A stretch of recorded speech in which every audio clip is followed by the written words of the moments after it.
Hi friends, சூப்பரான ஒரு இளநீர் பாயாசம் நல்ல ஸ்வீட்டாக செம்மையாக இருந்துச்சு. வாங்க அதை எப்படி செஞ்சுருக்கேன் அப்படின்றத போய் பார்க்கலாம். அதுக்கு இளநீ எடுத்துக்கலாம். பால் வந்து 1/2 லிட்டர் பாக்கெட் இருக்குது. இப்போ அதை நல்லா கொஞ்சம் சுண்ட காய்ச்சிக்கிடுவோம்.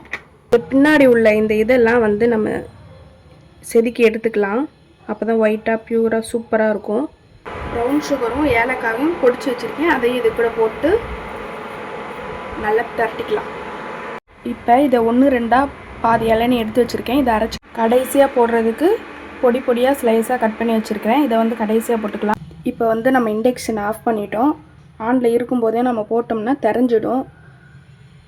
இப்போ இதை போட்டுடலாம். இளநீ அரைச்சதை இப்போ நம்ம கட் பண்ணி வச்சுருக்கிற இந்த இளநீ பீஸையும் இது கூட சேர்த்துக்கலாம். இப்போ நமக்கு எப்போவுமே சொன்ன மாதிரி ஃபஸ்ட்டு டேஸ்ட்டு பார்த்துட்டு அதுக்கப்புறம் எல்லாத்துக்கும் சர்வ் பண்ணிக்கலாம்.